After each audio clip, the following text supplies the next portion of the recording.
Hello, everybody. Let me see. Yes, we are recording. Welcome to the new edition of CrossWord Old Testament edition. I'm pretty sure this is our first book that we've done in the Old Testament, and I'm really excited that it's Jonah because Jonah stands out from the rest of the books in the Old Testament in that it's short. It doesn't get very doesn't really have some boring parts, and a lot of books in the Old Testament, I admit, can have some boring parts. So it's short. It kind of gets to the point. The book of Jonah. It's a story that we all remember because it's one of those Sunday school stories that you hear when you're really young, and you think it's just incredible that this Jonah would run away from God and then get swallowed by a whale. Uh, it's incredible. It's one of those images, those hyperbolic images that sticks with us. And so I think it's helpful that we're having an adult study on Jonah because there's a lot of great nuggets of wisdom and truth. And in this story, there are some funny parts. There are parts where we can relate to Jonah. There are parts where we can relate to the people Jonah encounters. And we can learn a lot about God. God, I love the story of the Old Testament because it's a story of God uh, forming a relationship with his people and basically having them get to know him better. Where they come to know him first as creator, and then as a savior, and then as a father, as a king, and later in the let me adjust my camera so y'all can get my good side. And then later, we find that God is a God who very intensely loves his people. And the story of Jonah is that God's love is not reserved just for the people of Israel. God's love is for everything, for everything. God's love is for all of creation. And we come to know later, of course, through Jesus, that if we look at the big picture, God used his chosen people to bless the entire world by revealing to the world God's love for them. So let's get into Jonah. Not much is known about Jonah or who he is. There's a lot of speculation. And here I could sort of get into the fact that the story of Jonah isn't a history book. It's it's a story. It's a story of a prophet that probably did exist, but it's telling us an allegorical point about who God is. And Jonah fulfills that role for us.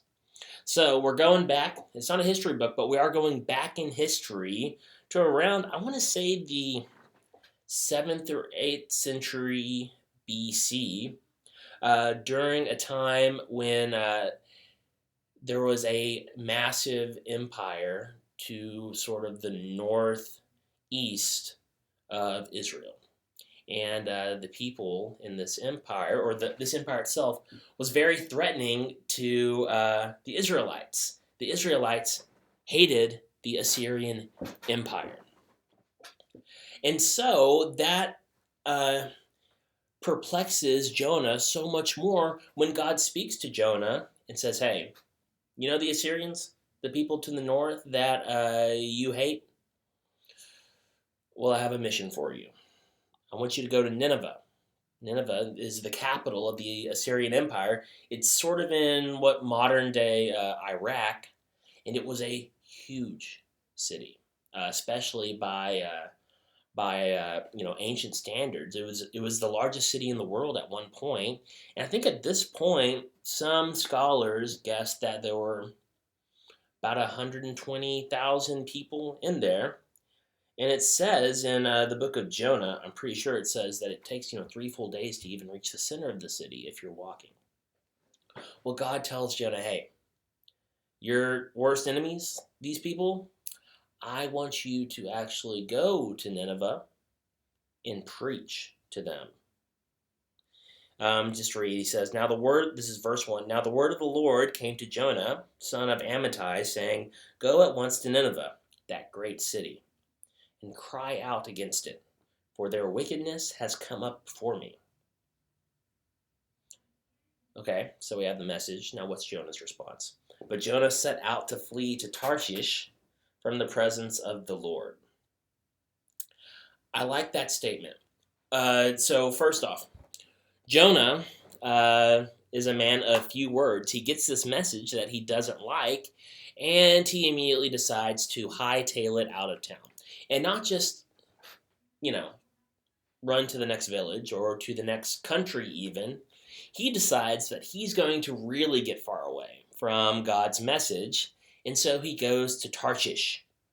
Now, there is some debate on where exactly Tarshish is, but most people agree that Tarshish is located in modern day Spain. So, if you know where Israel is, modern day Israel, you know where Spain is, Jonah is crossing the Mediterranean Ocean, the known civilized world at the time, in order to escape God's vocation for him. I would say this is sort of a tale as old as time. How many of us have felt God speaking to us and we didn't like the message? I remember growing up trying to discern a vocation and feeling God tugging me towards the priesthood and me fighting back pretty strongly because I did not want to do this. Well, look who won. And that's the story of Jonah. You can run, but you can't hide. And so Jonah tries to flee from the presence of the Lord. Can we flee from the presence of the Lord? Ancient ideas were that you can find God in the temple, or you can find God on a mountaintop, or you can find God in his promised land, in his chosen place.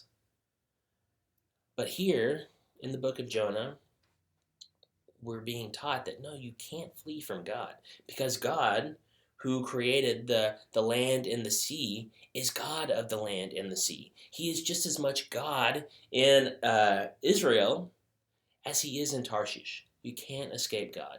You can't escape his purpose. And so Jonah, he flees. He's running away. He wants to leave the presence of the Lord, and so he goes to Tarshish, only to find that he can't escape. So, going on, what time are we at? Okay.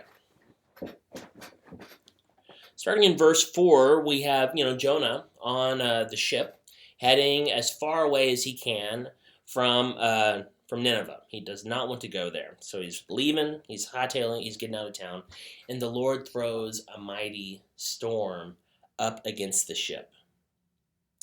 So much so that the ship threatened to break up.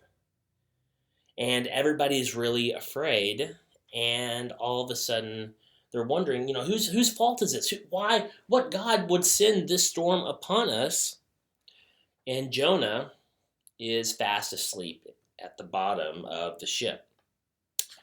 So I'd like for us right now to switch gears and turn to Mark chapter 4, verses 35 through 41. I can give you some time to get into that if you wish, but I'm going to read it to you. Okay, Mark chapter 4, verses 35 through 41. On that day, when evening had come, he said to them, Let us go across to the other side. And leaving the crowd behind, they took him with them in the boat just as he was. Other boats were with him. A great windstorm arose, and the waves beat into the boat so that the boat was already being swamped. But he was in the stern, asleep on the couch. And they woke him up and said to him, Teacher, do you not care that we are perishing? He woke up and rebuked the wind, and said to the sea, Peace, be still. Then the wind ceased, and there was a dead calm. He said to them, Why are you afraid? Have you still no faith? And they were filled with great awe, and said to one another, Who then is this, that even the wind and sea obey him? So let's look at some parallels between the story of Jonah and on the ship and the story of Jesus. And Father John, I believe he discussed, especially in his commentary, that Jonah is seen as a type of Christ, a prefigurement of Jesus, who came to preach God's saving grace to all the world, just as Jonah came to preach God's grace to the people of Nineveh. Well, here in these parallel stories, you have Jonah asleep and you have Jesus asleep. Jonah finally gets woken up, and they find out that he serves the God of heaven and earth, and so they throw him into the sea, and then the storm ceases. Here in the gospel, we have Jesus waking up, being surrounded by a storm, and he rebukes the storm. And the apostles are in awe, saying, "Who is this?